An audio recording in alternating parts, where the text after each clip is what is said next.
Hey everybody, thanks for joining me for another video. This is lesson 2. In lesson 1, we went over some of the broad strokes and some of the different features and things to look out for. And now as we progress in these videos, we are going to go more in depth on specific examples. Today we're going to go over the favorites. And before I do, I'm just going to show you here that this is an example here. We're going to leave the basic chart up so you can see the definitions. And for those who are just watching this video instead of the first one, you can follow along and you'll know what the legends of everything means. So, one of the reasons why we did the charts is that they're very visual. You can instantly scan a race, see if it has something you like. If there's an opportunity there, boom, you'll see it right away and you'll be able to react to that particular race and move on to the next one. And there's plenty of tracks out there, plenty of races, plenty of opportunities. So with that, let me get into what's called a false favorite. One of the biggest problems some of the bettors and traders have is whether or not they can recognize and determine whether the favorite is false. And whether you're looking for value as a bettor and saying, well, this horse here is, offering, even odds. Maybe that's not good enough value for me, but you don't know if someone else is a valid threat and whether they can beat that. And then this is where those charts come in. And just by giving a quick glance, okay, you could see how this false favorite and a real favorite stands out. And that's the first thing that I wanted to make a point of, because that's how easy I want it to be for our users so that they can quickly scan and find them. And so let's go over some of these. And with these false favorites, you can see the our OF odds forecaster odds, the green line, is going to be above the crowd. That means the odds are higher, probabilities are higher, are lower, whether they're going to win or not. And that's what you want to look for a potential false favorite. Okay, these are real easy ones. These are standouts.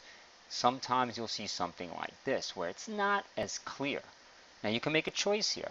You can make a choice in saying, well, there's a large portion of the time where there is no confidence here. It's only later on where you get some of that equilibrium that happens naturally, where as you get more used to using something like this, you will be able to make that determination and say, well, yes, that's a false favorite.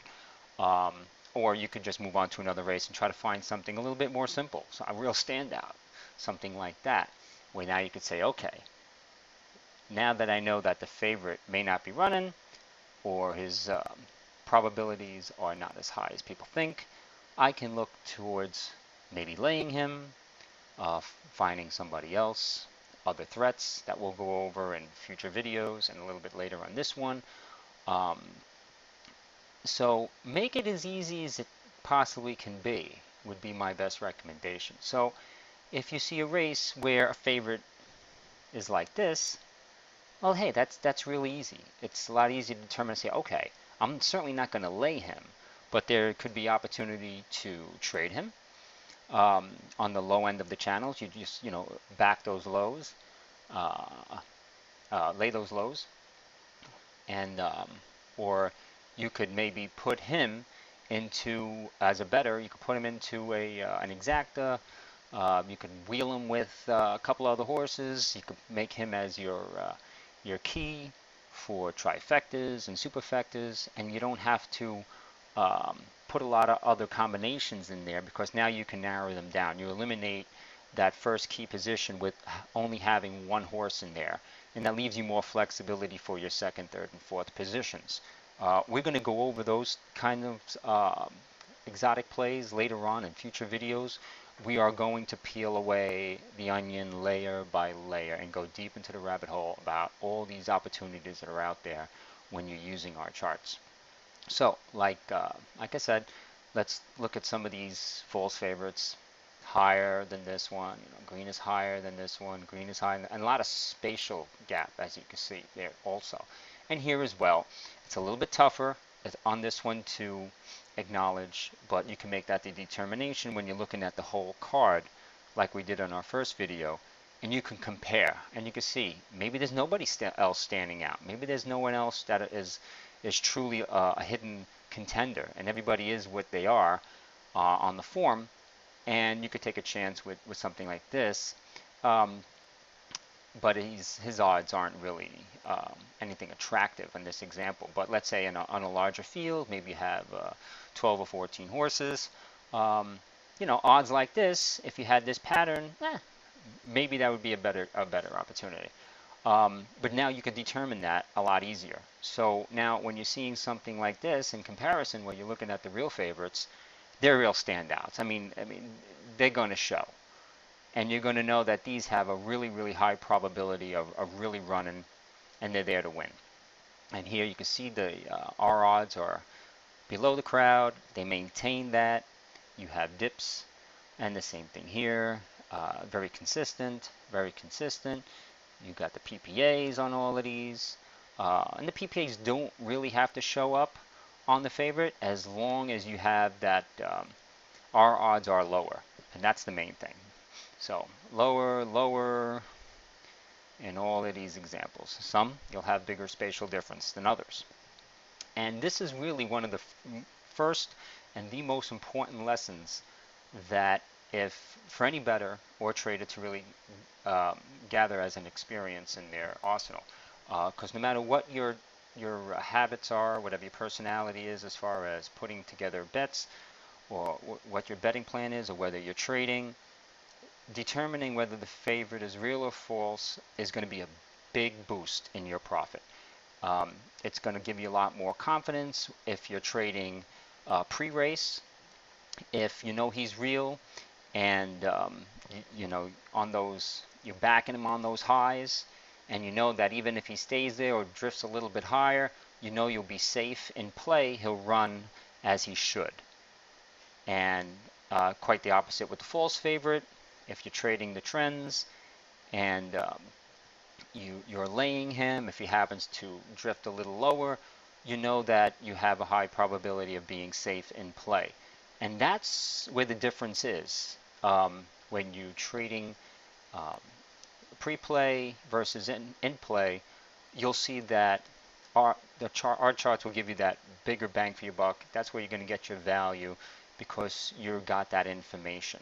And that information may not be apparent in the pre-play, but it'll allow you to start setting up your trades ahead of time, scaling in if you have a big position.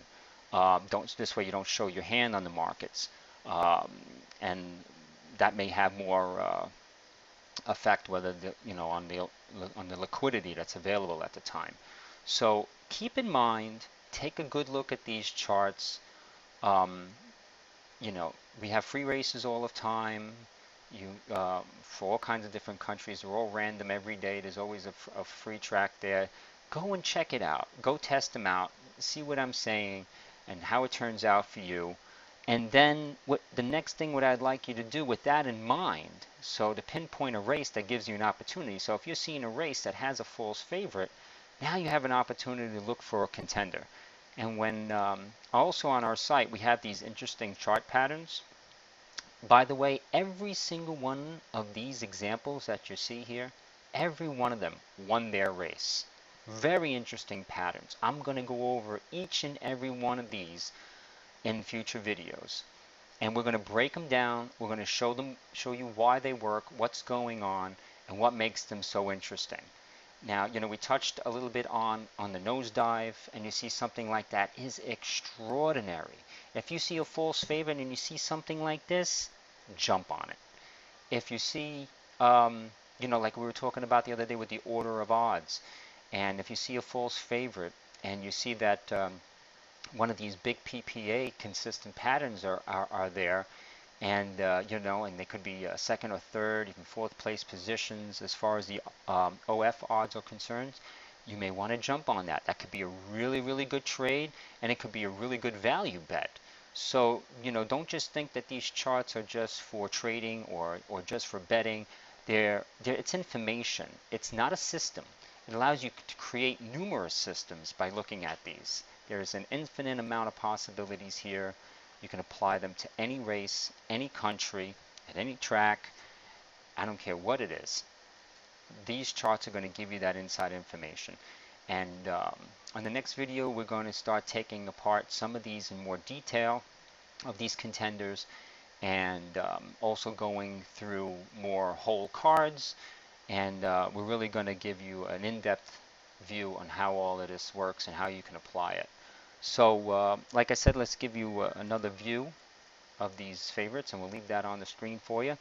And you got questions, we got answers. We're always answering the emails. We love them. We keep getting them. We got a really good response on the last video.